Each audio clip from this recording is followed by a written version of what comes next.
Euh, Ce matin, en ouvrant ChatGPT, surprise, plus de GPT-4o, c'est GPT-5 direct. Ah oui? Oui, comme ça, sans prévenir. C'est assez déroutant, non? Oui, j'ai vu ça aussi. C'est déployé pour tout le monde en version plus, apparemment. C'est un peu comme si on avait changé le moteur de notre voiture pendant la nuit. C'est exactement ça. On commence à peine à bien prendre en main le 4o et hop, changement. Bon, alors, est-ce que ce GPT-5, il change vraiment la donne? Alors, sur le papier, oui. Ils disent plus rapide pour certaines choses, il comprendrait mieux les demandes un peu complexes, quoi. Hmm, Et il aurait une plus grande mémoire de travail. Donc, en théorie, il jonglerait mieux avec plein d'infos en même temps. d'accord, mieux jongler.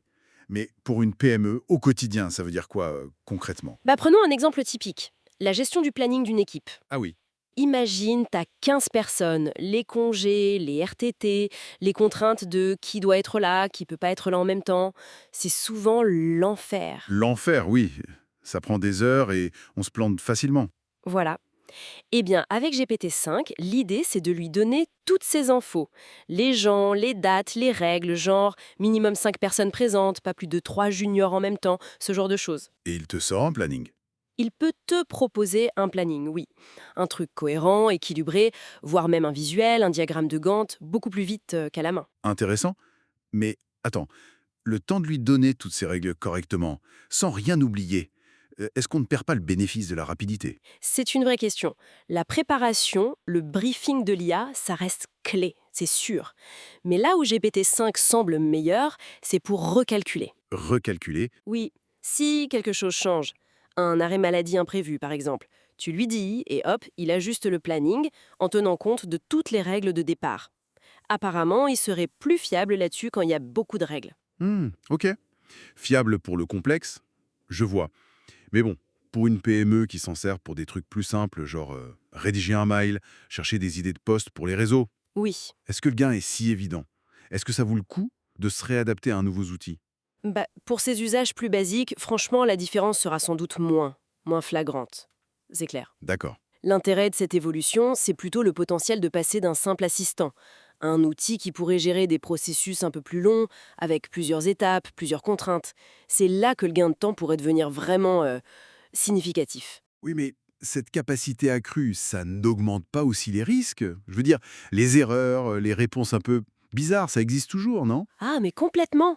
Les fameuses hallucinations où l'IA invente des trucs, ça reste un problème. GPT-5 n'est pas magique. Il faut rester super vigilant. Donc vérifier prend toujours du temps. Exactement. Et vérifier un planning complexe généré par une IA, ça peut être aussi long que de le faire soi-même parfois. Et puis, il y a le risque de vouloir tout lui donner à faire, non? De tomber dans le piège du tout IA et finalement perdre du temps. Tout à fait.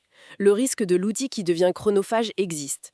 L'IA doit rester une aide, un assistant, puissant, ok, mais un assistant. Elle ne remplace pas le jugement humain pour ce qui est important. Face à ce GPT-5 qui nous est un peu imposé, comment une PME peut s'y prendre pour l'adopter intelligemment, hein, sans se laisser déborder? Je crois qu'il faut rester pragmatique. Tester. Tester. Oui, tester GPT-5 sur des tâches précises, celles qui prennent vraiment du temps ou qui sont compliquées en interne, et comparer.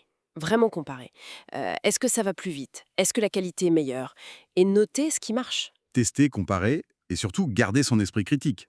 Ne pas prendre pour argent comptant ce qu'il sort. C'est essentiel. Et peut-être former les équipes aussi.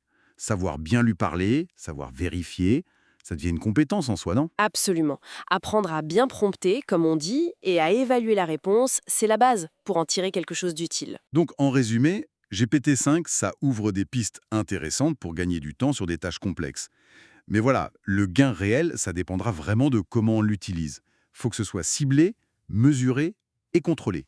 C'est exactement ça. C'est pas une révolution du jour au lendemain, c'est une évolution qu'il faut intégrer doucement. Choisir les bons problèmes à lui soumettre, tester, voir si ça aide vraiment, ajuster.